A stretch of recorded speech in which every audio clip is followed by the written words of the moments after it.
Really,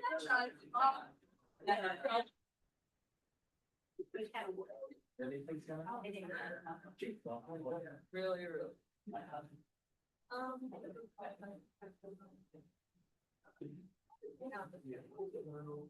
All right, we're recording and we're live on YouTube.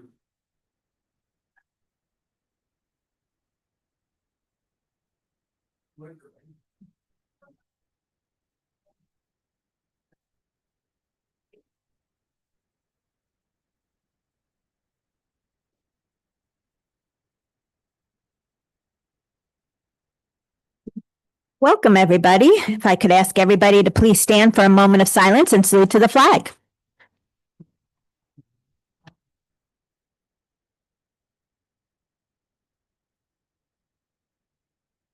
I pledge allegiance to the flag of the United States of America and to the republic for which it stands, one nation, under God, indivisible, with liberty and justice for all. Adequate notice of this meeting was provided to the Union County Hawk and advertised on December 26, 2024. Notification was sent to the local source Union County and is posted on the municipal website, the municipal public bulletin board, and filed in the office of the municipal clerk, informing the public of the time and place according to the provisions of the Open Public Meeting Law, Chapter 241, PL 1975. Ms. Vasquez is out tonight, so we do have Mr. Arthur filling in. Mr. Arthur, roll call, please. Stock. Here. Councilman Bodo. Here. Councilman Foley. Councilman Carney. Here. Councilman Lazaro. Here. Councilman Padizno. Here. Council President Mildy. Here. Oh, roll call of staff and professionals, please. I am here. Adam Williamson, Borough Attorney. Here. Chief of Police, Chief Bridie. Okay, thank you. So we have a couple of special things going on tonight before we get to our regular business. First off, and this is very special to me for a couple of different reasons, but I have the honor of presenting a Community Spirit Award. Those of you may know, I try to give a Spirit Award twice a year to a deserving resident who has shown the small town big heart spirit. And this spring, it actually kind of came to me, this person, the idea of presenting the Community Spirit Award, because she participated in the poetry festival that GPAC had back in the spring and read a poem. And when I tell you that everybody was floored sitting in the audience, I mean it. There were people crying. It just really hit everybody's heartstrings. And I sat there and went, oh my gosh, this poem was just incredible. And it really spoke to me about Garwood. And so I thought, you know what? Not only do I want to present a Community Spirit Award to Ms. Sheila Morera, but I want to have a really fun time as mayor and create an official poem for Garwood. I can do that. I can make that a thing. And I said, you know what? I'm going to do it because this poem really just struck me.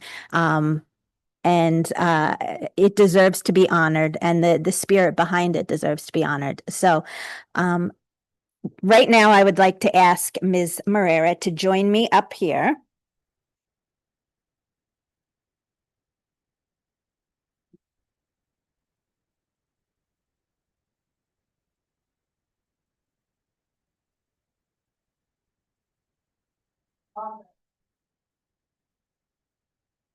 This is also kind of special to me because I actually grew up across the street from Sheila with her sisters and my sister and brother. We kind of grew up, and her brother as well, who's here. Good to see you. We grew up across the street from each other, right near Henley School in Clark. So it's very special. But before we move a little further, I just want to read the Community Spirit Award, and it gives you a little idea of who Sheila is. So Sheila Morera has been a proud Garwood resident since 2012. Sheila and her husband, Keith, love calling Garwood their home and raising their 17-year-old son and 12-year-old daughter here. Sheila serves as a nonprofit lawyer managing immigration services at International Rescue Committee's New Jersey office. Sheila studied English at the College of New Jersey, political science and American studies at Rutgers Graduate School, and received a law degree at American University. Sheila loves reading, running, and can often be found attending live music concerts. Sheila participated in the Garwood Partnership for Art and Culture's second annual Poetry Festival on April 26, 2025. Sheila's poem, I Wish for All My Neighbors, struck a chord with all participants as it describes the closeness of community, the joy of living in our small town, and good wishes for our neighbors. Sheila embodies our borough motto, a small town with a big heart, for embracing her neighbors through her poetry, and we acknowledge I Wish for All My Neighbors as Garwood's official poem. It is with great pleasure that I, Mayor Jen Blumenstock, acknowledge and thank Sheila Morera for her true community spirit.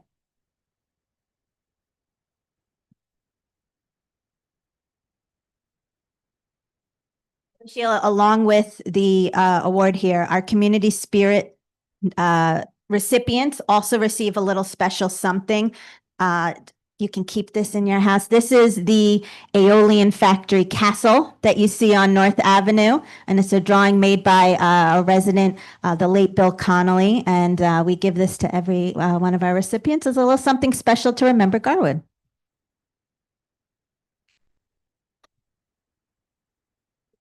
Yeah. Picture and all that. I know Sheila wants.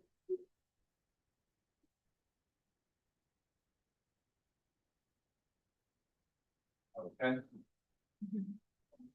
So, and then after Sheila speaks, we are going to be treated with a poetry reading. Thank you so much. Thank you so much for liking the poem. It's just really emotional.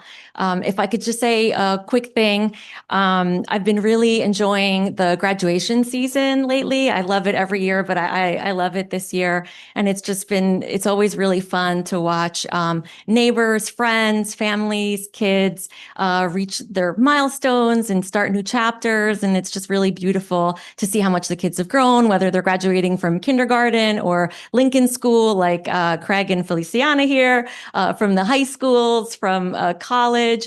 It's always just like a joy to see how like fun, how excited the kids are, how happy the parents are. And it's been making me reminisce and remember my own high school. I graduated from ALJ in Clark, 93, and they had asked me to write a poem for that graduation. And I got to read it to my class for commencement, which was also a huge honor, just like this. I kind of see the parallels of the two moments. But I remember during that graduation feeling really happy for everybody, really excited, and being like super excited to leave Clark and explore and see the world. And was very fortunate that we were able to do that. We've lived in different places, California, Washington, D.C. We've lived in Hoboken. But when it was time to start a family, my husband and I felt the pull to come back here to our hometown area because we wanted to come back to our roots. And choosing Garwood and starting a family here and building a life here was like the best decision that we ever made for that reason, because we got to give our kids the kind of childhood that we wanted for them, and they've been living their best lives on a daily basis ever since.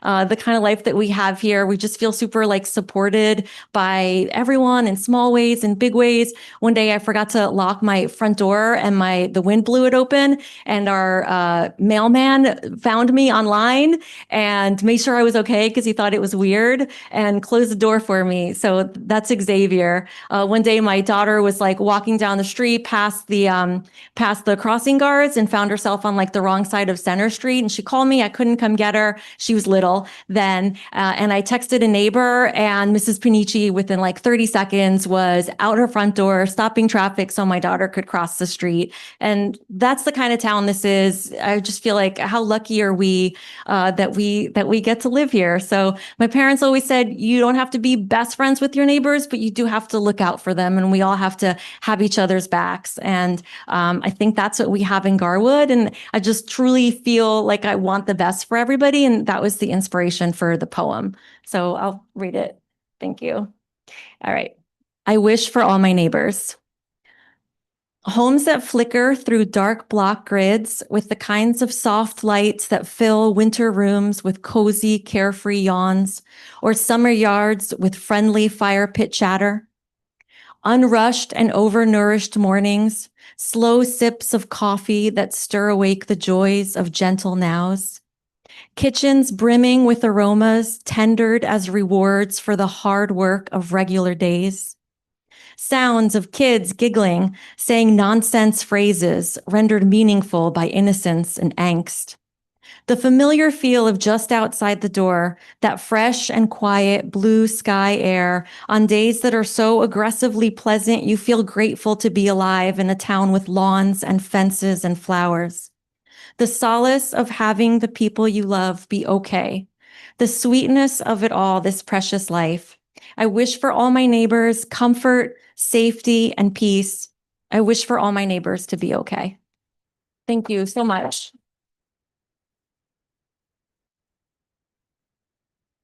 And I just want to let you know, Sheila, we have framed your poem. We will be putting it up here in Borough Hall. We're just waiting on the little plaque for it. But it will forever be here as the official poem of Garwood. Thank you. Thank you.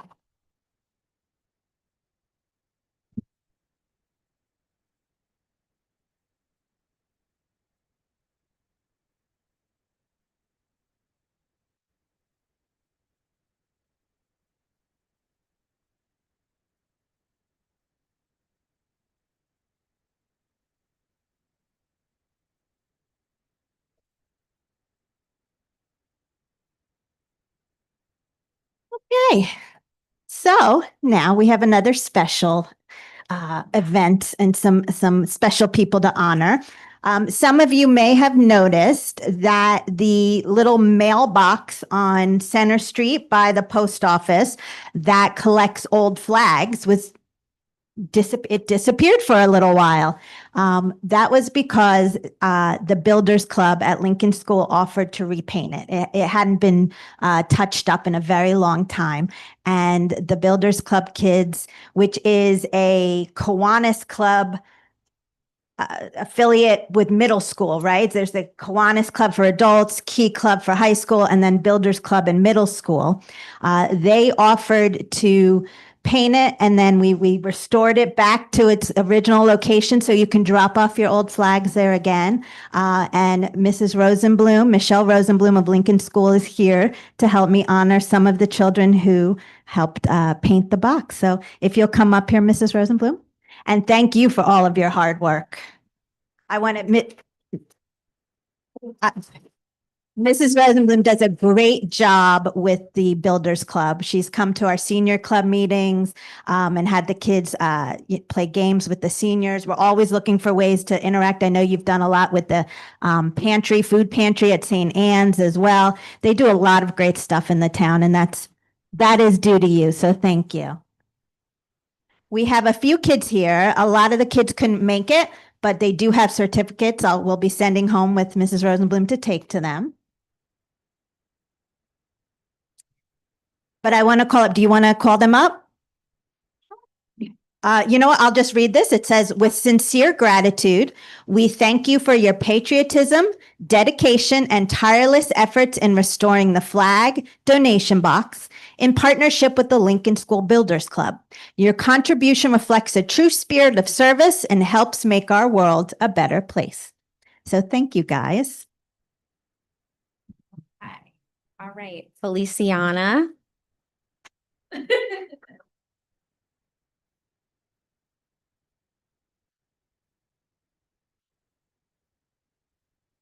Okay, Craig hers.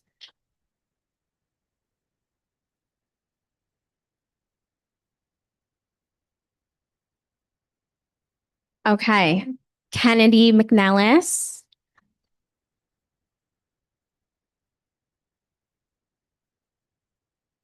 And Emma Willix.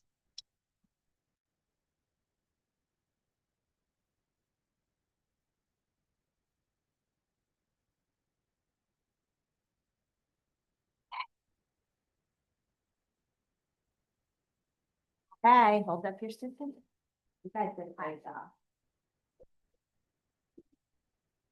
We're here for one official photo.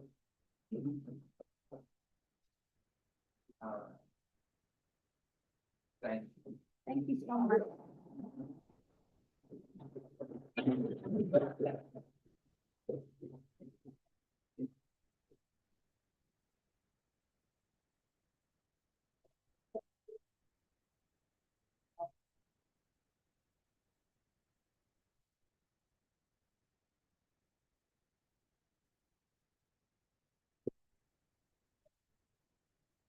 I know, that bugs me, right? I know. We gotta find a different system. Thank you, everybody. Kids, I know you don't want to stick around. You are welcome to go. But thank you again for all your hard work with the flag box. It looks terrific. Thank you. And thank you to the family for coming, and congratulations again, Sheila.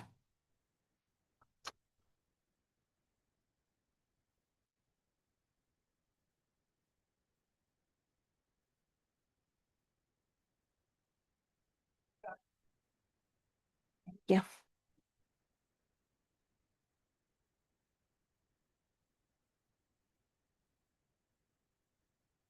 Okay.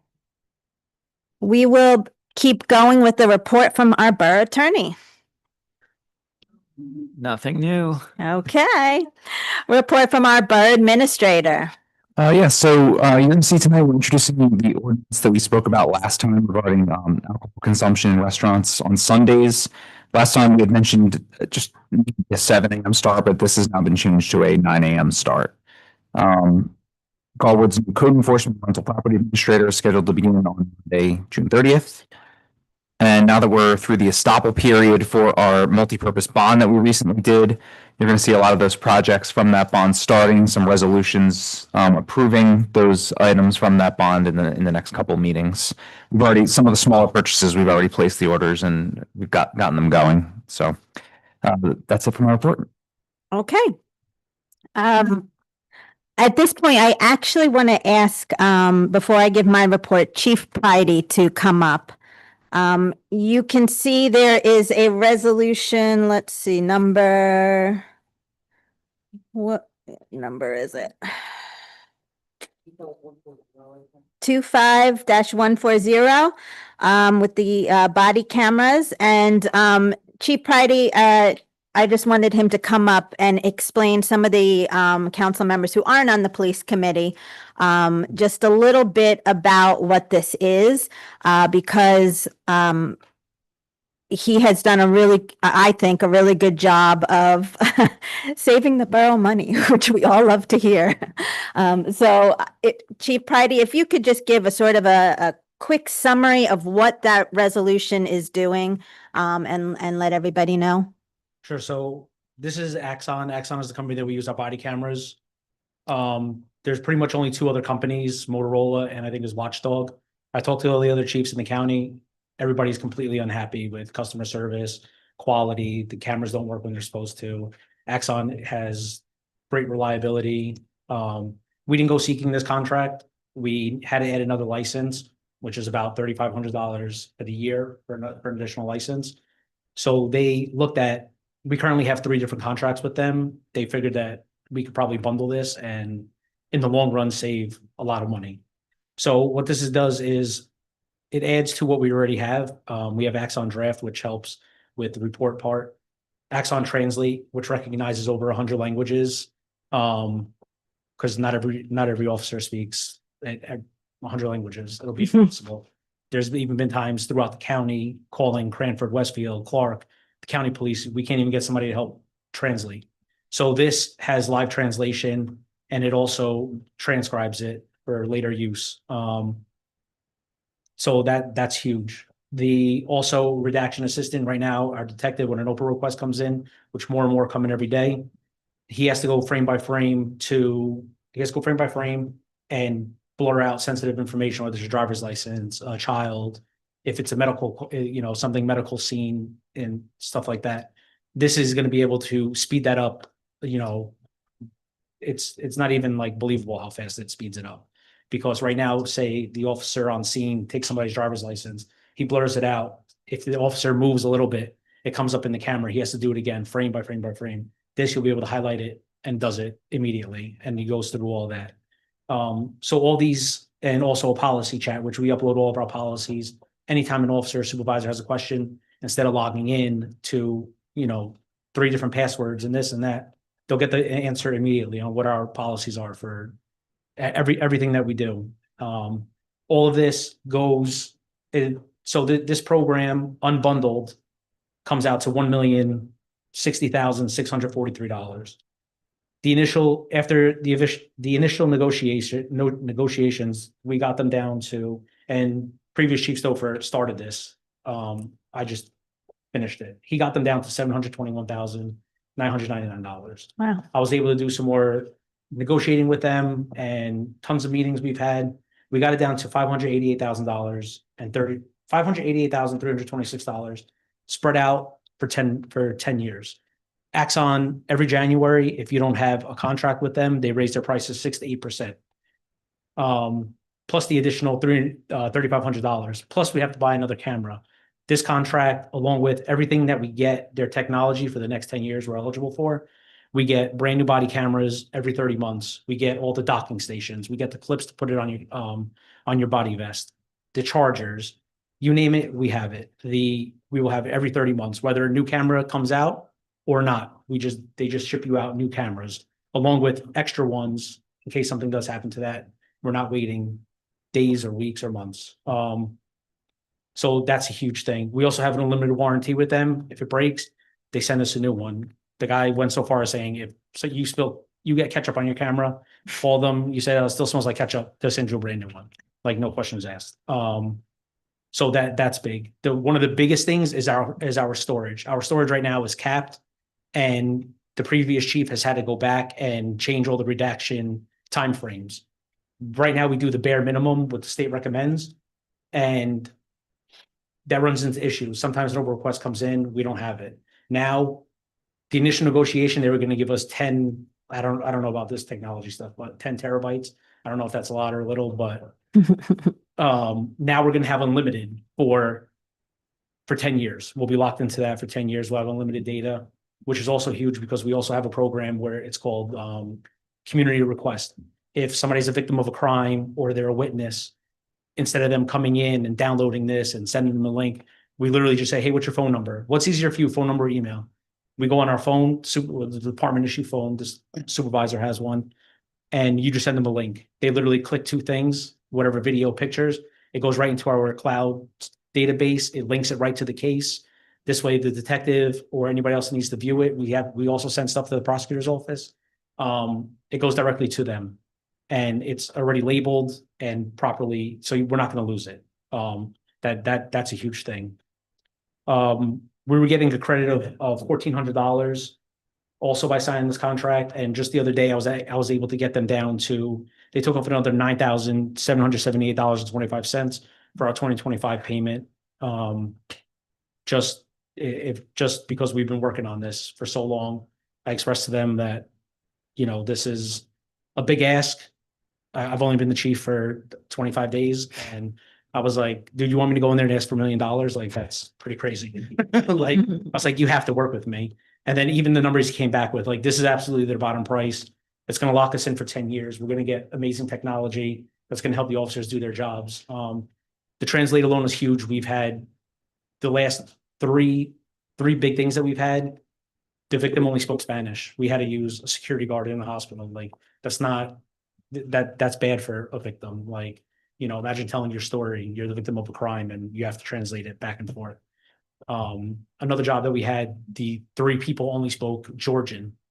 Like, there's nobody that could call that speaks Georgian. Like, we have a language line, which we pay for every time you use it. And then you have to do it only in dispatch. The phone works to call language line. So we would have to be unsafe, bring prisoners into dispatch and talk to them on a speakerphone. All of this, everything is governed. We don't just, whenever we get new technology, we don't just roll it out. Especially now that we're accredited, we come up with an SOP for it. We give out a training. We have to send it to the accreditation company. They approve it, make changes. and then they give it to us. We don't release it until the officers complete the training that we assign them from Axon or anything that we get. And they sign off on it saying that they understand, they know how to operate it, that there's no questions asked. So it's not, we don't just get something and we're like, hey, figure this out, go use it. Everything goes through multiple steps of authentication and training before anything. Like this Axon Draft, we've had it, I think we got it in January. We literally just launched it probably 3 weeks ago due to accreditation and the SOPs and to make sure that it's up to date and everybody's using it the proper way. Thank you. I appreciate it. When the chief came to me with it, I mean, to me, it's a sort of a win-win. We get a lot of new functionality and he was able to really negotiate an immense savings on this technology. So, I just wanted to put it out there so both other council members who weren't on the committee and also the public would know what that was when they saw it on the agenda. On paper, like our payment in November is $20,000, but that's because I got the $9,800 off. And our normal yearly payment is around $43,000 because we already made other payments. So we're not going from 20 to 63, we're going from 43, which we had ahead of the license for another $3,500. So about almost 47,000. So it is going up, but we also did that. They were able to spread it out for 10 years ago. We already budgeted to pay. for this. Right, that's a good note for everybody. It's already in that amount is already budgeted, so it's not anything we're adding on for this year. Okay, anybody have any questions for the chief? I know committee has been at this for a while, so okay. Thank you, chief. I appreciate it. All right, I have a report for everybody. Bless you. I hope everybody's doing okay after the blistering heat wave that we had. I know so many residents were without power for a long time on Tuesday going into Wednesday morning. The police keep up to date during these outages with PSE&G and get estimates for the power return, but again, when it's widespread like this was, their estimates, they're subject to change, as we saw that day when the timing for power restoration kept getting pushed back. But I want to thank the PD for continually checking on our seniors in need during the outage. Borough Hall is a designated cooling station, so while I hope there's no need for future occurrence, please know that anyone can come here to cool off when they need. This was the first time, I believe, in my tenure that the power was off for so long during such an incredible heat wave. So it did bring something to my attention that hadn't come up before. While service dogs are, of course, allowed in the municipal building, pets are obviously not allowed, which can be a problem in the intense heat wave we had. There's a lot on the reasoning side as to why pets wouldn't be allowed here, including the fact that we're not qualified to be considered a shelter. And of course, there could be various liability.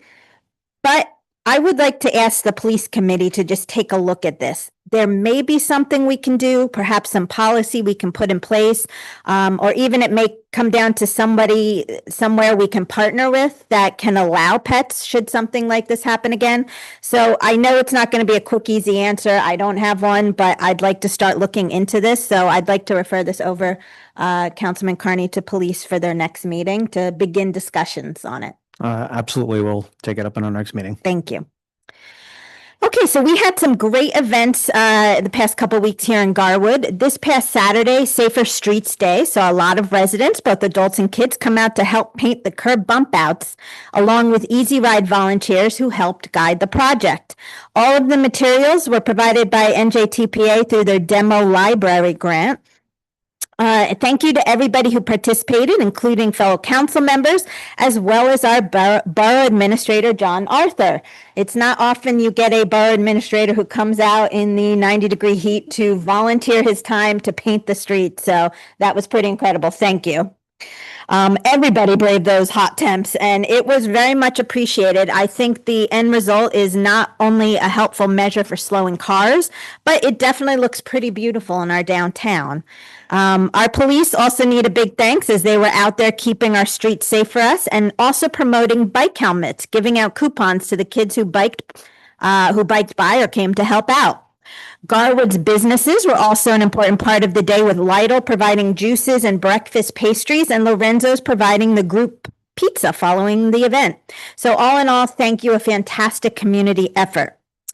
The week before, Garwood celebrated Pride in conjunction with the public library. New York Times bestselling author Rob Perlman read from one of his children's books. Arts and crafts were made and a lot of Pride snacks were shared. Though the rain didn't allow for Chalk the Walk, we still had a fun celebration, and I want to thank librarian Marianne Duffy for helping put the event together with us. As we close out June, I want to congratulate both the 8th grade class of Lincoln School and the seniors at Arthur L. Johnson High School and the Union County Magnet High School on their graduation. It was a special time for me with Cece graduating Lincoln School and my niece and nephew graduating ALJ, but they all deserve a great celebration for all their hard work, as do all their teachers, who we thank for another great year. Last week, the Raritan Valley Line Mayor's Alliance met with New Jersey Transit and Amtrak to discuss progress on the Gateway project. Phase 1, which includes the Portal North Bridge and the Hudson Tunnel project, is underway, and funding for that phase is complete. However, Phase 2, which includes several bridge repairs, the Hunter flyover, and expansion of Penn Station, which all need to be done for any real resulting progress to our line to happen, still doesn't have the funding. Our state and federal counterparts were represented at this meeting, and we asked them to head back to DC and Trenton to lobby on our behalf. And as you can see in our consent agenda, the federal government is now looking to decrease funding below where it currently sits for the Northeast Corridor on Amtrak. I hope the council will support me in voting for this resolution to urge Congress to bring the Northeast Corridor funding back, and then to also continue to urge our federal representatives to help fund Phase 2 of Gateway. Any real chance in obtaining one-seat rides on the RVL and improving our residents' commute needs all of these necessary pieces to be in place. And decreasing current funding is, as we can see with this heat, just a disaster waiting to happen. I mentioned earlier that the police have been promoting bike helmets by giving out coupons, so I just wanted to remind everyone that anyone under 17 must wear one by law. And I also wanted to discuss e-bikes and e-scooters. Most of the e-bikes and e-scooters you're seeing are class 1 and 2, and they are held to the same laws as bicycles. They are covered under Title 39 of state law. They're not allowed on the sidewalks. Helmets for those under 17 must be worn, and they have a speed limit of 20 miles per hour. They also have to yield to pedestrians in the same ways as regular bikes. So I ask that parents go over these rules with their kids, whether they're using regular bikes or e-bikes, and make sure that they understand that our police officers are watching to see if they're in violation. Our police officers can issue a summons to parents if the person on the vehicle doesn't have a license. Now, obviously, we don't want it to get that far, so please make sure to talk to the kids about their speed on the e-bikes. That is it for me. We will move on to comments from the council. Councilwoman Bodo. Thank you, Mayor. Just a congratulations to Ms. Heard her poem, JPEG's poetry. It really embodied our community. It's also full circle for me because when my daughter was babysitting in Garwood, apparently she used to babysit her kids. I had no idea until she read the poem and she heard my last name. And I think it's one of the reasons why my daughter went to law school. She would come home and she would say, these parents are so good. They're so good with their kids. And yeah, so, she's always been nice. So it was really, really good to have her share that feeling of our community. So I'm really glad that you thought of that. Also, congratulations to the Lincoln School Builders Club, and thank you for all the work that they did. Thank you. Thank you. Councilman Foley. I just want to wish Garwood a happy 4th and have a safe holiday. That's it. Thank you. Thank you. Councilman Carney. Thank you, Mayor. I'm going to front load my police committee report here tonight, since there's a few things I want to highlight before we proceed with the rest of the agenda. And I'm also going to be looking for a bit of council feedback on one item that we discussed in committee, because as you highlighted before, that's only half of us. So first up is we have ordinance 25-20 on for intro tonight, which Mr. Arthur mentioned. We discussed this earlier this week in the police committee. The committee agreed to adjust the model language provided with the mayor's referral to us to a 9 a.m. start time, which is in line with most of our surrounding towns regarding the Sunday sale of alcoholic beverages. The ordinance is recommended unanimously by the police committee, and I'm requesting full council support tonight. We also discussed and reviewed the Axon contract the chief just presented us on. Resolution 25-140 is recommended out of the police committee. The chief is also working with us to assess the paid parking program as we're about a year into it. We'll be looking at the program over our summer committee meetings, and we'll see if any changes are recommended by what the data is showing us or what the police are finding as they're using it. The committee had an extensive discussion on traffic safety. Much of it was specific to the intersection of Spruce and West. I had multiple residents from the 400 and 500 blocks reach out to me, and I know, I believe you did as well, had somebody reach out to you, Mayor. So working with the chief, we'll be adding a dangerous intersection signage on some of the approaches. And officers have been assigned to directed and enhanced enforcement in that area. We're also continuing discussion on additional traffic calming measures, included but not limited to rumble strips, a four-way stop, and the sight lines of the intersections. I do want to touch on the four-way stop, as this is something that requires a lot of data and evidence of crashes for the state DOT to approve it. So while it's not off the table, we would be a while away from what we would need to make that happen if the council decided to go that way. For what I want to discuss with the rest of the council that wasn't in our committee meeting is the sightline suggestion. So those of us that were up here a couple of years ago remember when we made some sightline adjustments to an intersection on the north side. Some of the residents I spoke to, and we also had this anecdotally in committee, so a sightline is, for if people don't understand what I'm talking about, it's just the yellow boxes for the no parking as you approach intersections. There's a statutory minimum, which we meet everywhere, but you can extend that further by ordinance. So the conversation we had in committee centered around the balancing between potentially doing that, and it has the possibility to affect residential parking, where you may lose a space or two in certain areas, which I'm not personally opposed to, but it is something that we should consider as we're looking at like more of a holistic solution for this. So I think generally we supported the idea in committee, and I spoke to my two colleagues about potentially going out onto the, houses immediately adjacent to that intersection, knocking the doors and having a conversation about it with folks to see how they felt, since they're the ones who'd be most affected by it. But I'm curious what the rest of the council thinks about the concept. With that being with the sight lines, if you get a bigger vehicle parked there, you could have someone, even if they've come to a complete stop and they didn't do the traditional Jersey roll through the stop sign on west facing Spruce, where they might have to creep out and kind of nose into the intersection.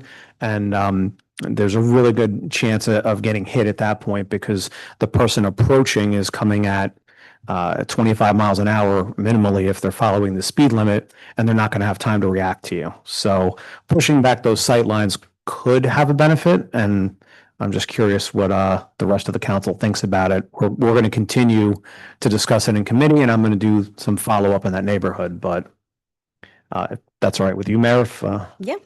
Let's open it up.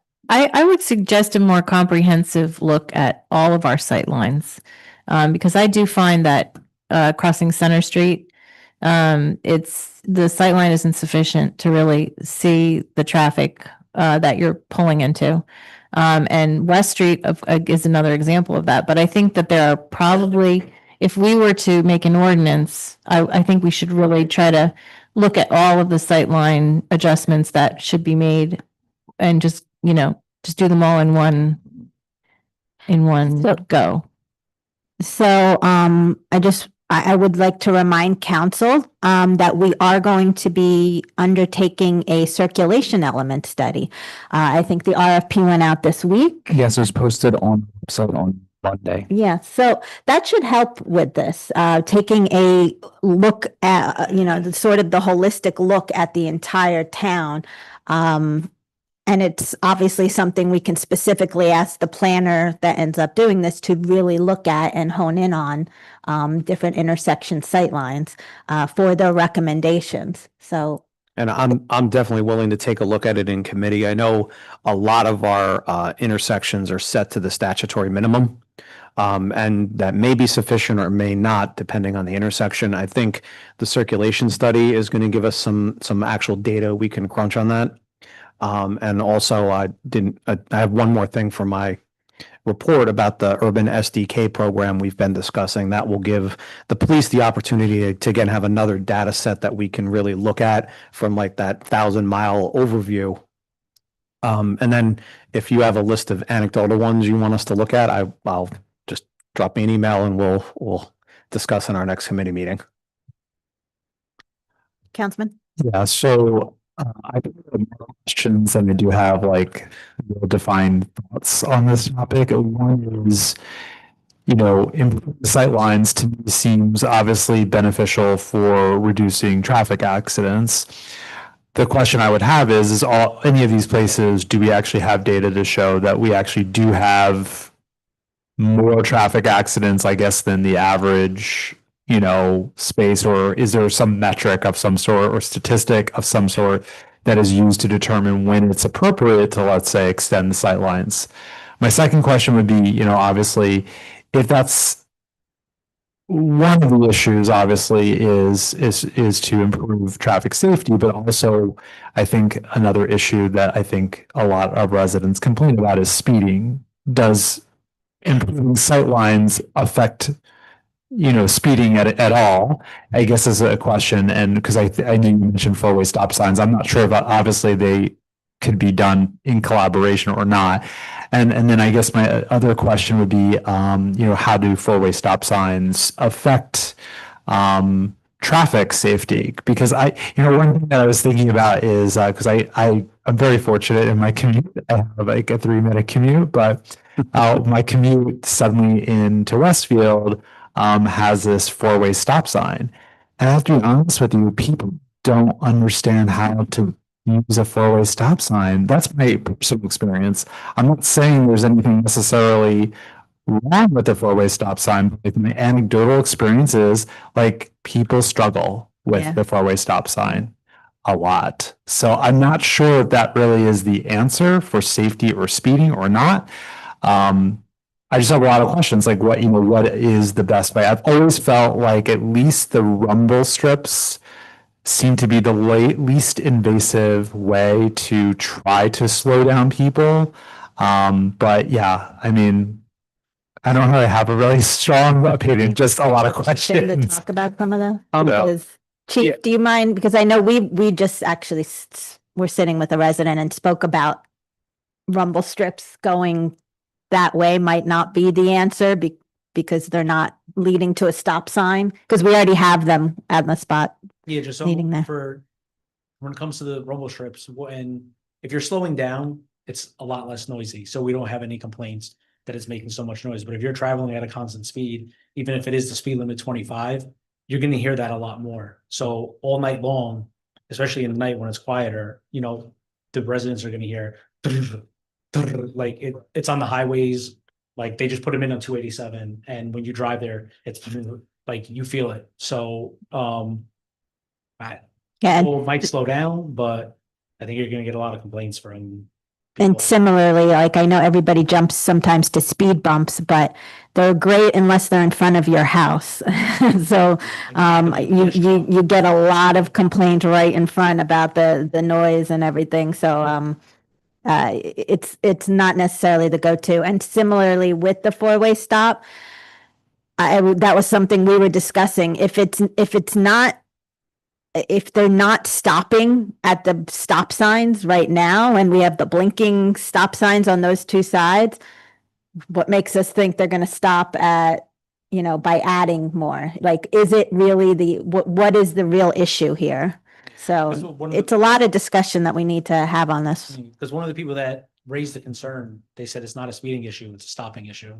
So like the mayor said, if they're already not stopping, is adding more stop signs gonna make them stop? Like, you know. And the stopping is west, it's not Spruce. yes. Yeah. And, There's been a few accidents, I know that I've been on there, where the person did stop and then they started to go and they T-boned the car that had the right of way, that wasn't speeding, and the person did stop, so.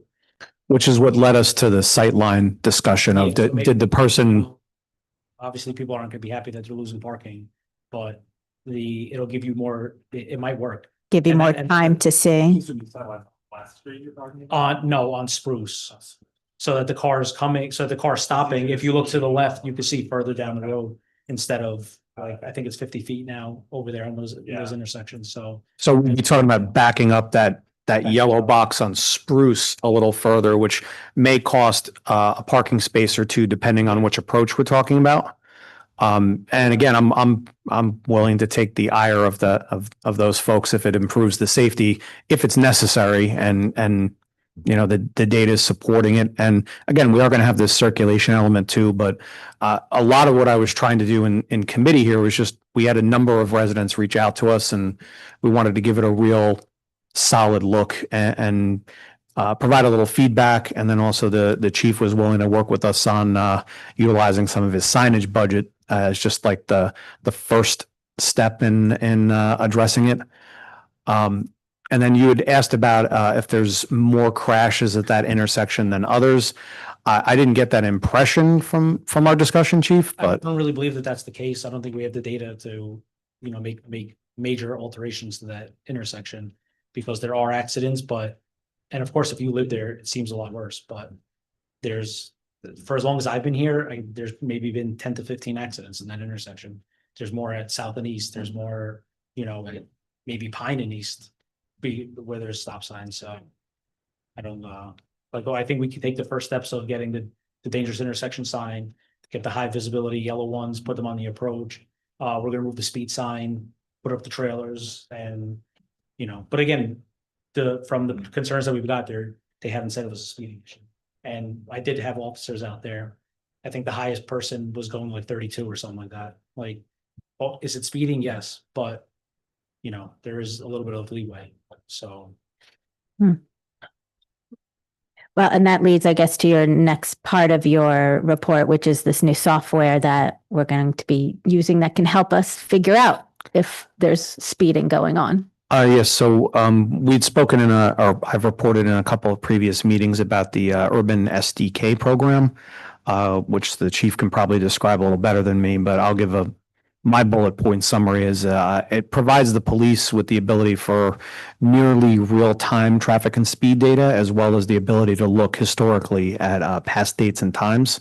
So I think this will be a huge help for the police to be able to direct their enforcement and also better inform the council when we're looking at doing safety upgrades and some of the stuff that we do through like the DOT grants. And every year, it could actually help us better locate that stuff. So with that program, we're able to see all kinds of data. We can see if people are speeding, how fast they're going, the fastest car is, the slowest car, the volume. Like I was just playing around. We still didn't launch it fully yet. We have one more training session to go, but just immediately, like I know that there's 2,500 cars traveling east and west on Spruce Ave on a daily basis, an average each way. Going on West Street southbound, there's 1,800 cars. Going east, going northbound, there's 1,700 cars. South Ave has about 15,000 cars a day. So it also gives you the data of likelihood of crashes just based on volume and the speed. So, and a quick look at that, it was I think it was an average risk on one of the intersections and not the other.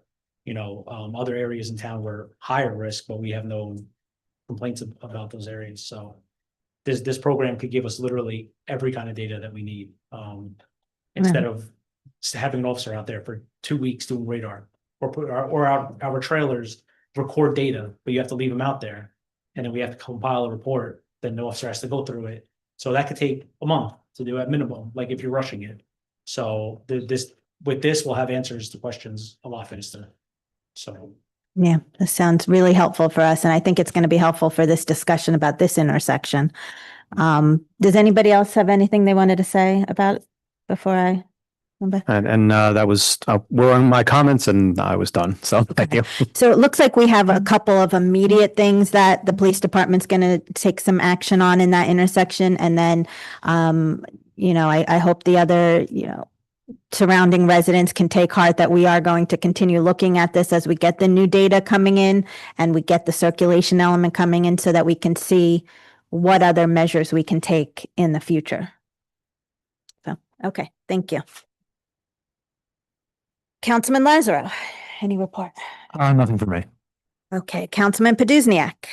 First and foremost, thanks everyone who came over the curb bump outs. It was hot. It looks good. It put me to work. So that was a good time. There are many things about the community to kind of make their town safer and more beautiful. So thanks to everybody. And with the usual quickness, congrats to the awardees. I come at the end, I always feel, but congratulations. It was nice to have an official poem as an English teacher. That's a beautiful thing. Just a couple of brief things from me. You'll see that I've added a resolution to the consent agenda. That's 25-135 in support of the Climate Superfund Act. This is before the New Jersey Senate bill just came out of committee with a recommendation. Essentially, it tasks, if passed, the treasurer and the Department of Environmental Protection with determining liability for various climate-related issues in New Jersey based on specific corporate polluters. Those funds that would be collected would then be put into a pot that would be distributed by the DEP in the form of grants to municipalities for remediation efforts and resilience efforts for further potential climate-based damage. So things like floods, say if you had a chemical or other kind of company in town didn't do its fair share in cleaning up, those would help to supply with monies to clean those things up. So that seems to me to be a good thing for us. On here, which I failed to underline, but what are we, 25, which is appointing John Arthur, street painter, and clerk filling to be our family liaison. This is just, he's got How many hats he wears? 2 hats. This is just a part of the filming process that for at this point, we need someone to interface with the commission. I've been doing a lot of that so far and probably will continue to do some of it, but someone is to look over the permits, grant them, someone who's a professional who's not an elected official. So that would be, and straight clerk or someone like this, township manager, this kind of thing. And, next week or so, my fellow council people should expect to receive a draft version of the ordinance for finishing the formulating process. This just establishes the rules for how film projects would be viewed in town. Currently, that's just on an ad hoc basis. They're essentially all rules. So, do it to protect the town, set things like times for filming, how long you have to apply and notify residents if you're filming in their area, what it costs to get a permit, those sorts of things. The last thing is another issue of circulation. Each of you should have in front of you a packet. This pertains to an issue that's been in community development for a long time now, because we've been talking about it. The owner of the property, 420 Second Ave, which is between Harper and First Aid Squad, came to us discussing the potential for selling to the borough. We spent a lot of time talking about it. And the committee, whatever the financials, those are available in the document in front of you. And I just wanted everyone to make sure they take a look and see what they think and for discussion beyond the committee. So that was it. Yes, thank you. So for those at home, this is the property in between the Board of Ed parking lot and Hartman Park. This came up many, many years ago, apparently, and nothing 30 really years came of it, and the person didn't sell, but they came to us again saying that they are considering selling, but they're not in a rush. And they wanted to give us first crack because of the location of the property is, it makes sense. But of course, it comes at a cost. So there is some potential there. I would like to ask the council members to really take a look at what Councilman Poduzniak has gathered, what our tax assessor has gathered. She's gone through and given her assessment of the property. It's obviously something that we would have to bond for if we decided to move forward with it. And even if we decided we move forward with it, the timing of it with the resident, it's still, it's still kind of up in the air, but we wanted to start the initial discussions with it among council, get feedback from the town residents. Being right next to Hartman Park, there's a lot that we could do with it in terms of adding more park space. There was brought up the possibility of adding more parking for the Board of Ed or municipal parking. Could we use it for municipal property at some point? So there's a couple of different ideas floating around. And so please take a look. Did you want to say something else, Councilman? Yeah, I'll just add that talking about this for quite some time, and I think it's important for council people and residents to consider that the location of the property is also such that it's not necessarily in a predominantly residential area as it is. So it's it's hard to say what would become of it in the event that it were sold to not the town, which could mean any number of things, but just that its incorporation into the common space of the borough seems it perhaps advisable for that reason in part. That's it. Yeah. And just, some things to consider are the demolition, any sort of leveling of the property that would need to be done. As we know, it kind of, I think, curves down back there. As you know, in Hartman Park, I think it's very similar to what happens in Hartman Park as it curves down. So depending on the use that you want there might be some necessary construction that needs to go on. So there's a lot to consider in this. It's not an easy, yes, let's do it, let's not. Just to be some of the estimated costs. So let's take some time. Let's look at this. Let's bring it back for discussion at another point. Let's reach out to some residents that I can bring this to our Citizens Advisory Panel as well and talk with them a little bit about it and see what the feedback is. And we can move from there. Yes, Councilman. So just with my planning board hat on for 30 seconds, and I've had extensive discussion with Councilman Poduzniak on this. I'm not on that committee, but he had brought it to my attention a while ago, and this was sent already, so I had reviewed some of the figures. I just have two quick comments, and the first is this is kind of like a once in a generation opportunity here. So, and that doesn't mean anything one way or the other. I'm just highlighting that that's what it is. And just with my planning board hat on, I am echoing Councilman Poduzniak's concern about exposure with the fourth round upon us. And if we don't have a clearly defined use in mind, even converting it to public property may not protect us from a builder's remedy. So it's just something for us to consider as we look at this. Thank you. Okay. All right. Thank you, everybody. Council President Nolde. Yeah, we're still on this. Just would like to wish everybody a happy 4th of July and a happy summer to all the teachers. I know we wait a long time for this moment. Enjoy. And a happy and safe summer to all the students. Thank you. Okay, Mr. Arthur, can you read the minutes, please? So the regular of the council held on June 12th, 2025. Can I have a motion to accept regular meeting minutes as presented? So moved. Second, Second. all in favor? Aye. Opposed? Okay, communications, Mr. Arthur. Township of Cranford notice of public hearing, fourth round housing element and fair share plan. Received and filed. Revision to RVSA annual meeting, this July meeting, now July 10th, 2025 at 5:30 PM. Received and filed. RVSA approved from the June 2025 regular meeting. Received and filed.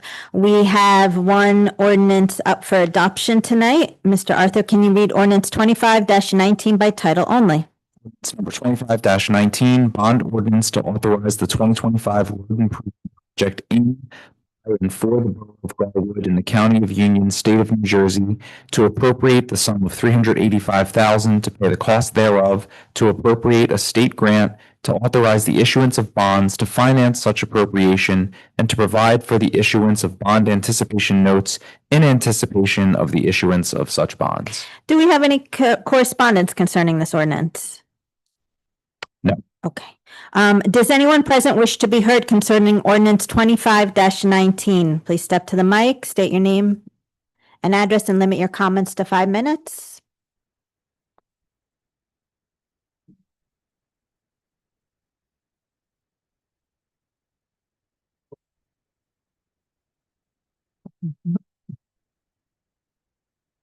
Good evening, Mayor, ladies and gentlemen of the council. Bruce Patterson, 325 Willow Avenue. Just last month, we had also a bond of $390,000, and now we're doing another 385. But I can assume that these are two completely different bondings. I guess there's a grant coming from the state, I guess, for the road improvement. Just for the public, how much would that be? And I guess what's the total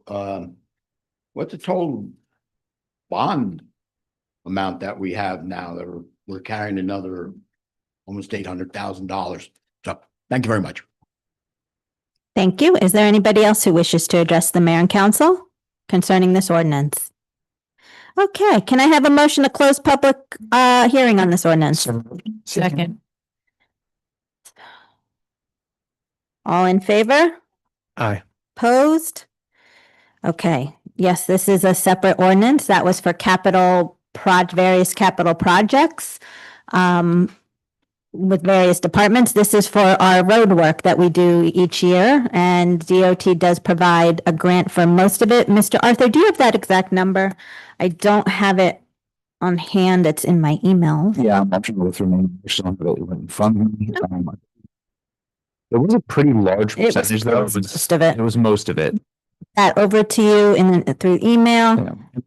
Mr. Disco's report last time You did. specified exactly how much. Haven't. Yep. Yeah. So you can look back to the last meeting for that as well.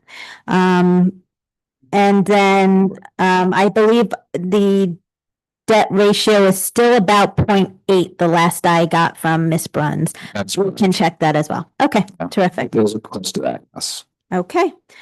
Do I have a motion to adopt ordinance 25-19? So moved. Second. Roll call, please. Councilwoman Beto, Aye. Councilman Foley, Councilman Carney. Aye. Councilman Lazar, Aye. Councilman Peduzzi, Council President Mildy. Aye. Okay. It was Mark and Chase. Okay, thank you. Mr. Arthur, can you please read our ordinance that we have up for introduction tonight, ordinance 25-20 by title only? Ordinance number 25-20. It's amending the code of Garwood, chapter 52, entitled Alcoholic Beverages, Article 1, Sale and Transportation, subsection 52-6, Hours of Operation. Do I have a motion to introduce this ordinance? So moved. Second. Roll call, please. Councilwoman Bodo, Aye. Councilman Foley, Councilman Carney, Aye. Councilman Lazaro, Aye. Councilman Peduzzi, Council President Mildy. Aye. Okay, council standing reports, finance, Councilman Foley. Okay, fire and OEM, Councilman Lazaro. Thank you. At the end of June, several members will complete firefighter bailout training, which focuses on emergency self-rescue techniques should a firefighter become trapped or unable to exit a structure safely. This type of safety training is critical and potentially life-saving. Looking ahead for the Garwood Fire Department, in September, the Garwood Fire Department will send 8 members to water rescue operations training. Also in September, the first of 2 annual live burn training exercises have been scheduled, which provide realistic controlled fire scenarios essential for maintaining high-level operational readiness. In November, members will be recertified in CPR, AED, and first aid. And in December, the department will complete its annual OSHA mandated refresher training, which will be taught in-house by Garwood Fire Department certified instructors. Hosting this training internally rather than outsourcing will result in savings to the training budget, funds that will be reinvested in other training needs. The Garwood Fire Department is committed to providing high-quality training that ensures the safety, preparedness, and effectiveness of the department now and in the future. That's all from my report. Thank you. Community Development, Councilman Poduzniak. Tonight. Public Works, Councilwoman Bodo. Thank you.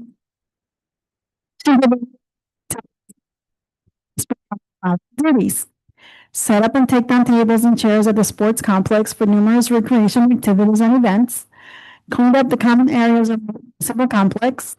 Mowed, trimmed, and maintained all municipal owned properties and parks on a weekly basis. Water the flowers. And move the street side pots throughout as needed. Continue to perform street sweeping operations. Installed new American flags in various areas of the borough. Perform shade tree pruning, elevating in the following areas: the sports complex, 600 block of Myrtle Avenue and 500 block of Willow Avenue. Set up and take down the water mister for the summer recreation programs. Thank you. Thank you. Police, Councilman Carney. No report tonight, Mayor. We covered everything in the comment period earlier. Okay, Community Engagement, Council President Nolde. Thank you, Mayor. We have just a recreation report tonight, mostly. The first week of camp kicked off on Monday. So activities this week included a magic show, an obstacle course, Wacky Water Wednesday with the Garwood Fire Department, and a big thank you to the fire department for that.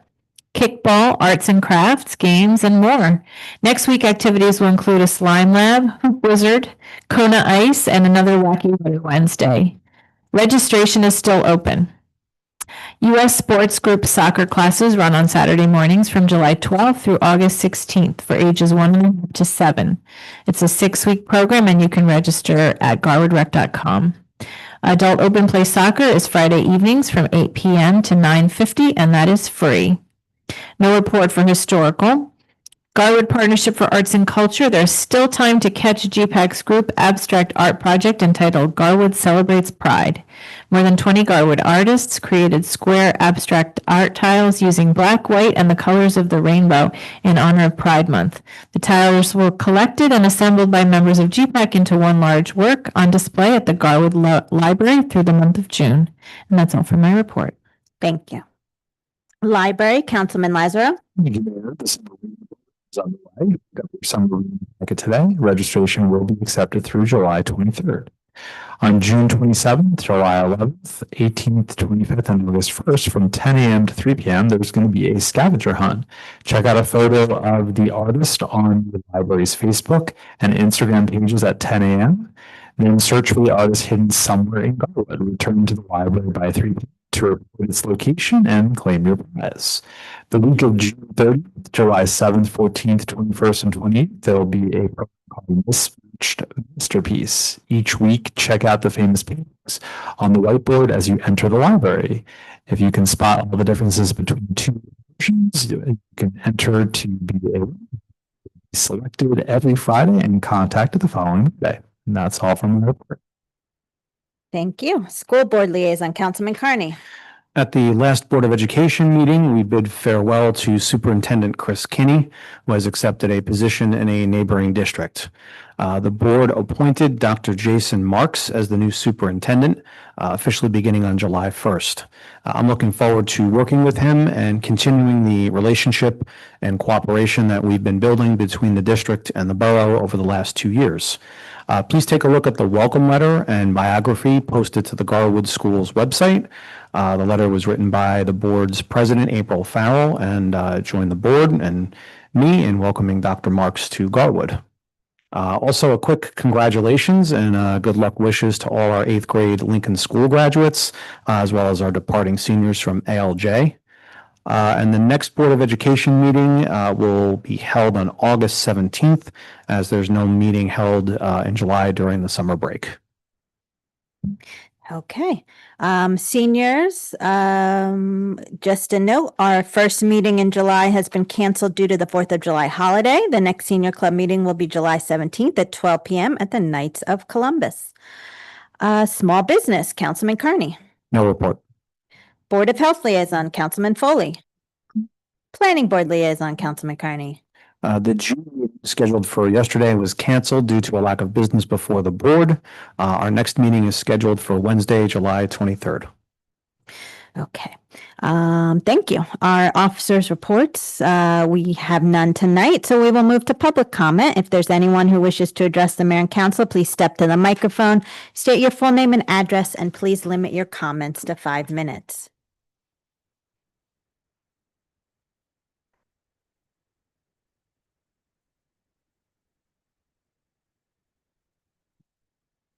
Johnny Pritchard.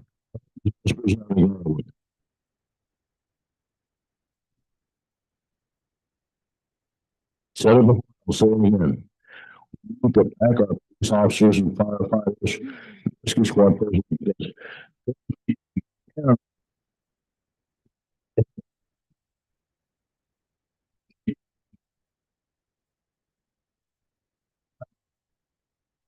Serves us well, because they're out there for us. Abolishing police departments, abolishing fire departments, and abolishing rescue squads is not the answer. And Mark, what I'm going to say, ladies and gentlemen, should not. Sure.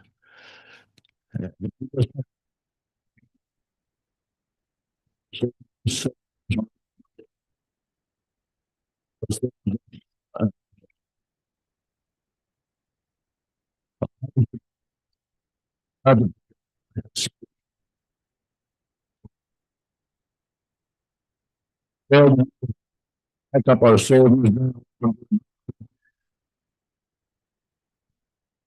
Our sons lost their lives fighting for us.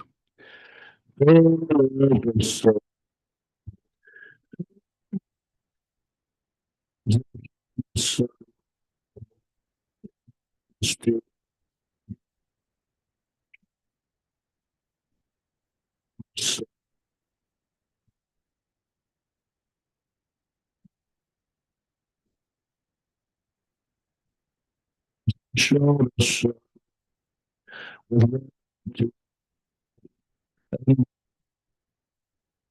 showed us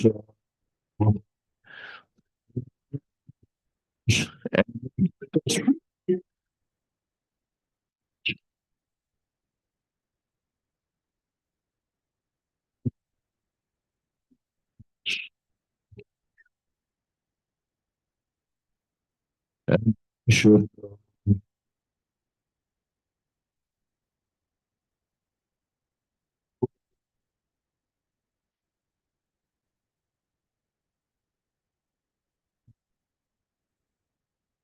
state legislature in Trenton to reopen some closed hospitals such as the hospital. Occurs. Ever since we've ever since since we destroyed the Iranian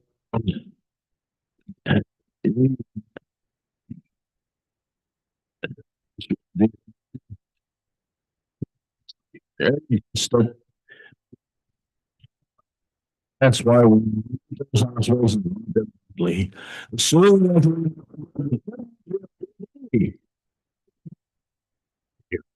Thank you, Mr. Pritchard. Is there anybody else who wishes to address the mayor and council?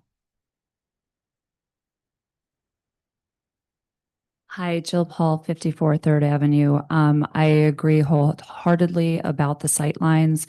As many of you know, I have a small, low car, and I kind of take a breath and hope for the best at a lot of the intersections here because there are big SUVs and trucks that I can't see over by the corners.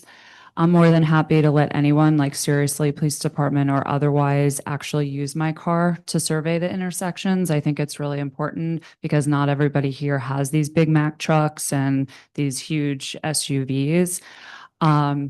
Also, four-way stop signs in this area, I agree with you, seem like a disaster. I agree people don't know how to use them, or honestly, half the time they don't know how to use a two-way in my experience driving back and forth here, right? We know this. And again, it's not people cutting through. For the most part, I watch them go in their driveways right here in Garwood or have our little sticker on their cars. So side note, I feel like I'm really good at math, right? So I feel like we might be getting closer to the Gallows Hill Road project. So I'd like an answer on when we think that might start time frame wise, right? Because it was 24 months, then it was 18, and I think we should be taking some months off of that now. So my car thanks you. Congratulations to our new chief. I haven't been here for a while, so yay.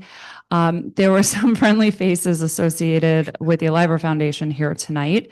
Emma is one of our teen ambassadors, so it was nice to see her here and the other Builders Club members getting those certificates. We love Sheila. Her son Dylan is one of our teen ambassadors as well. She's an amazing mother. They're an amazing family. Her husband actually gave us really good heavy duty masks during the pandemic. And I credit that with the fact that my grandfather, who would have been 99 years old today, did not get COVID despite being exposed to it in Florida twice a week when he would go to the doctor. And that's because of that family. CPR and AED Awareness Week ended with a community event activity at Garwood First Aid Squad with the police department, fire department, and the borough. So thank you to all of you who made that a priority to be there. We also had events celebrating outdoor AED enclosures, donations in San Andreas, California, Hickman, Nebraska, Bartell Field in Clark, DeMario Field in Kenilworth, and Memorial Field in Cranford. Our next unveiling event will be July 17th in Roselle at Sylvester Land Memorial Park. This month alone, our educational content was seen by over 50,000 people. This is how we change the 8% survival of cardiac arrest together. Yesterday, I celebrated the 4th anniversary of my cardiac arrest at the Women in Business Leadership Summit, Owning Your Future, Fueling Success Through Health, Wealth, and Self, speaking to about 200 women. Well, I don't particularly love telling my story and would rather focus on the people who helped and why immediate action and AEDs are needed in public recreation spaces. People from kindergarten to seniors and everyone in between seems to want to hear it. So I'm happy to continue to speak at schools, troop meetings, women's groups, men's groups, businesses, and other organizations. And I would like to offer this to one group each month going forward. So if we haven't already coordinated something, please reach out. And yeah, that's it. I somehow have the sight lines here written again, but I'm not going to do that. So thank you. Thank you. Is there anybody else who wishes to address the mayor and council?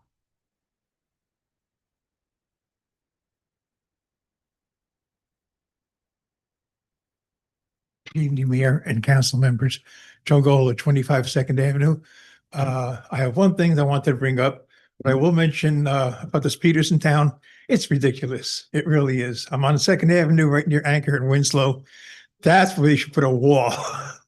Cars come flying up from Holly Street in Cranford. Excuse me. It's ridiculous. We have a neighbor that can't even back out of his driveway sometimes, and he couldn't make it here tonight. He had another commitment, but I told him I would speak up for him.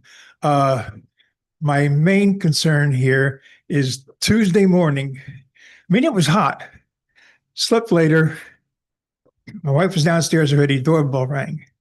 She goes to the door, and a guy, I mean, it was 90-something degrees. This guy has a jacket on with some kind of power washing thing on, emblem on the back. And he said, I'm here to see your husband. He called about getting the house power washed. And my wife said, no, I know he didn't call about getting the house power washed. She goes, let me get him. So she came upstairs to get me. Just got out of the shower. And I got down pretty quickly. He was gone. So I did call the police up and notified them of what happened, and they said they would send somebody out to investigate. I haven't heard anything since, but my main concern is if it happened to us, who else is it going to happen to? And I think that everybody should be aware of this. It's almost forcing my wife and I to get a Ring camera, which I always said, we don't need a Ring camera for what? I have neighbors with Ring cameras. But now, it's kind of scares the life out of me a little bit.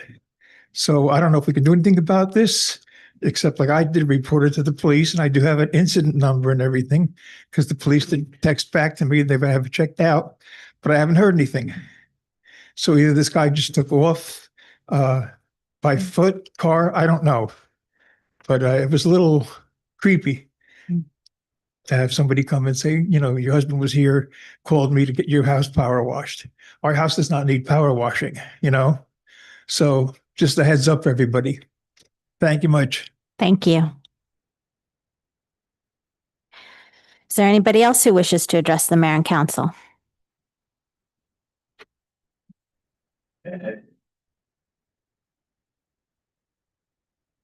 Laura Thompson, 320 Pine Ave, Garwood. Again, line of sight. I can tell you two intersections off the top of my head that really are a problem. The intersection of Oak and South. You can't see to the right to make a turn. You can't see the oncoming traffic at all. And Lexington and Pine and East.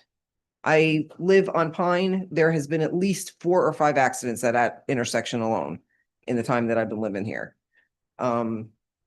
It's people fly off of Lexington and they come right down Pine and go all the way through to Westfield. That street is horrible. They fly down that road. My other question was on the resolutions that you're going to be discussing, if you could explain Resolution 25-136 and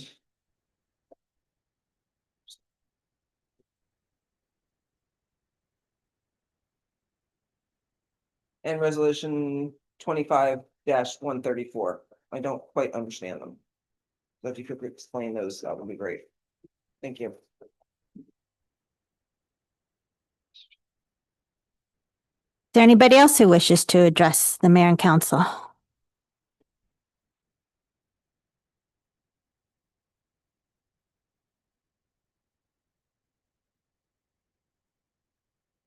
Good evening, Mayor, ladies and gentlemen of the council. Bruce Patterson, 325 Willow Avenue. Yeah, my question about how much grant money were we getting for the road improvement? It's in the backup, and it was $346,690.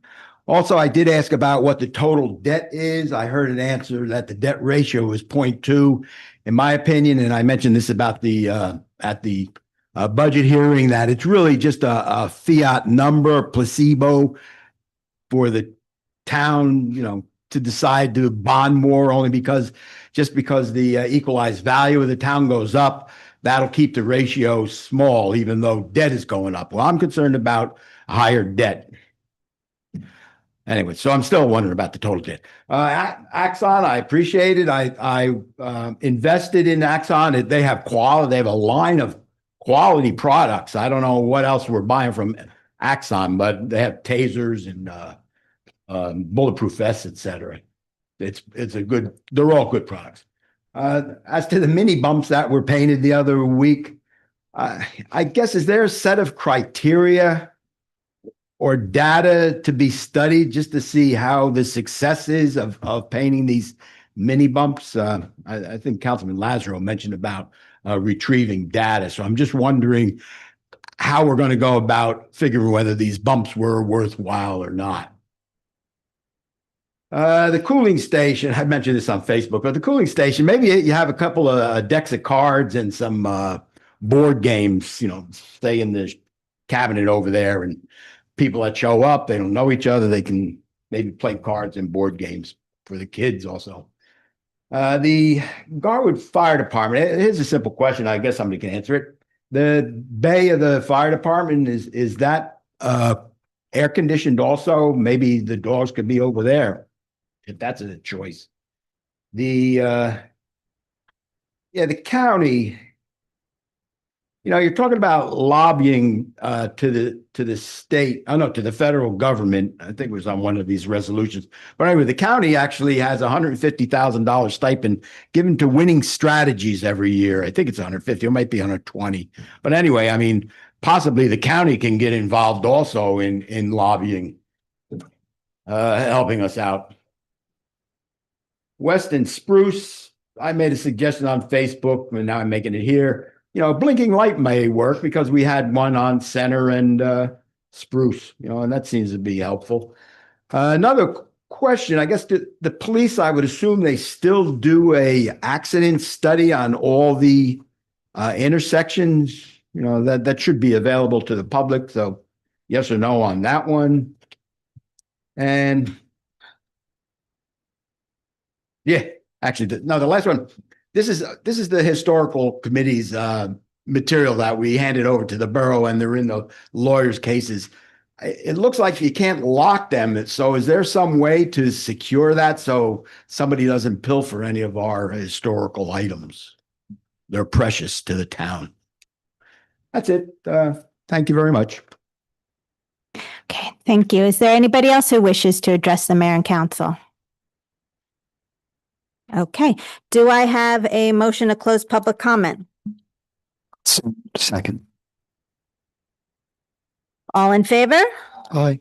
Opposed? Okay, thank you for everybody's comments on sightlines. We will certainly take everything into consideration as we continue those discussions.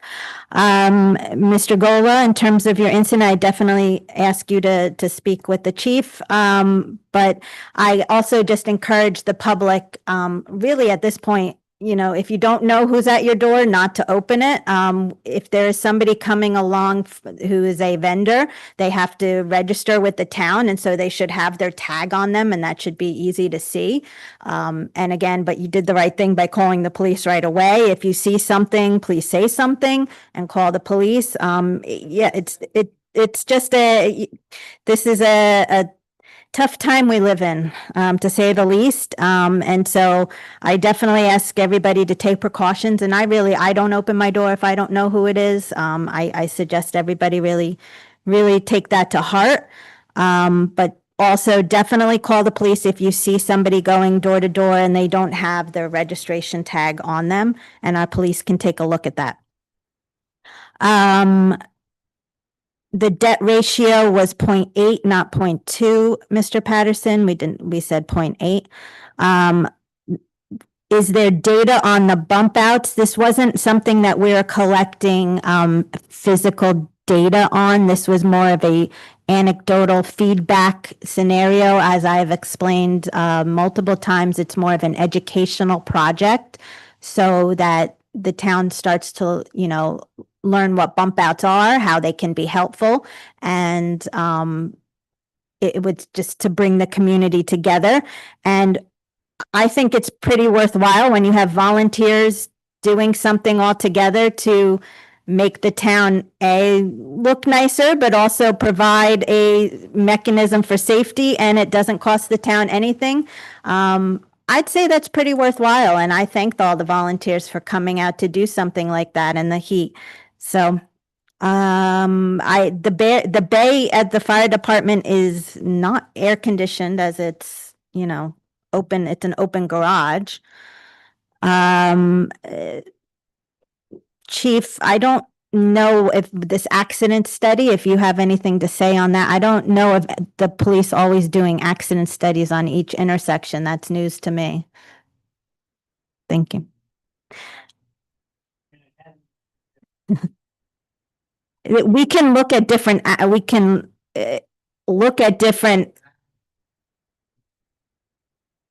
Okay, I'm gonna keep the comments from the audience. This is, thank you, Chief. I don't believe they do that. If you have questions about a particular intersection, again, we're also starting that new software, which is gonna make it a lot easier to get answers if you do have a particular question. I know our chief's door is always open. My door is always open. We can look into those items. And I missed a question from Ms. Thompson. Let me go back. Resolution 136. It's general housekeeping from the county. We get CDBG funds to help fund our senior program, and they just ask that we do this resolution every year. It started a couple years ago. Now they make us do it every year. But it's just paperwork so that they can give us those funds. And 134 is about the lead program. Now that the state is mandating that we inspect all residences before, I believe it's 1984. I forget the year, but our code enforcement is taking care of that.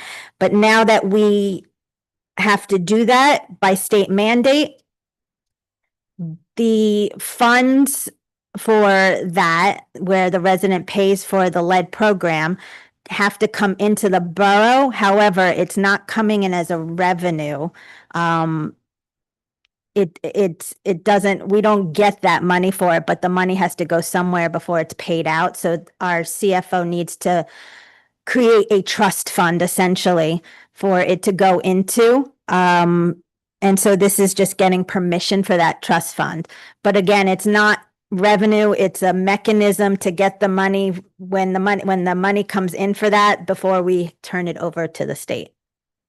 I hope that explains that. Yeah, it's the state's fees, but it comes into us first and we have to put it somewhere before we transfer it. So this is just asking to make the account. We have to make an account for that, a line essentially for it.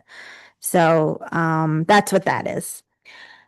Okay, I think that was everything. Let's move to our consent agenda.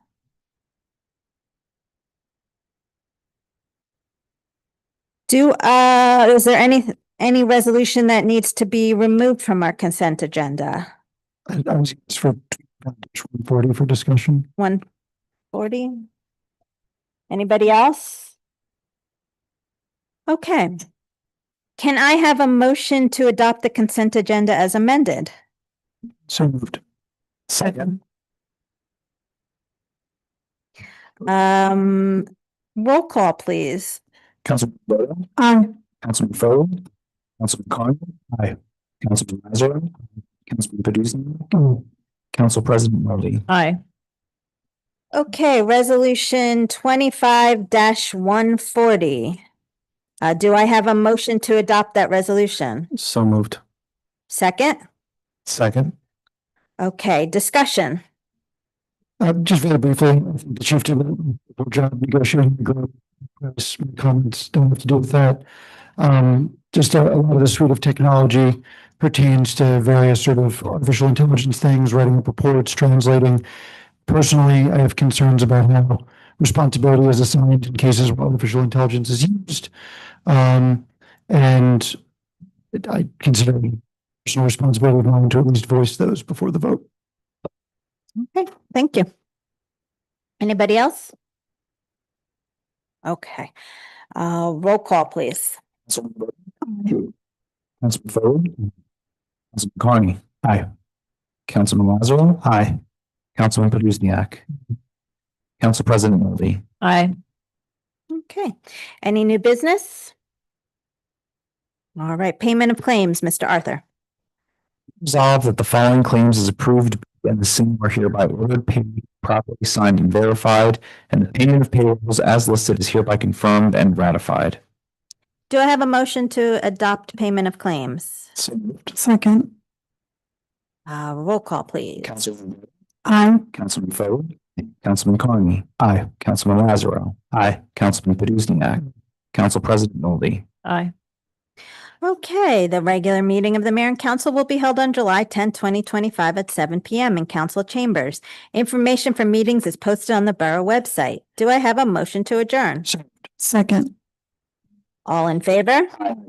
Opposed? Okay, thank you, everybody, for coming.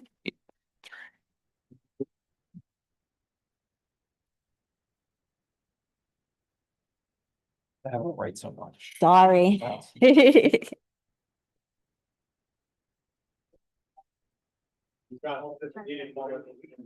Jim. Are these from the Jen? Are these from the things you went? Yeah, Oh, we had extra shirts, so I said I'd bring it back, but sorry, the size was what I got. Okay, it's fine. Give it to Gabby. That might be necessary. I don't think a small is gonna work for me. I'll make it into a crop top.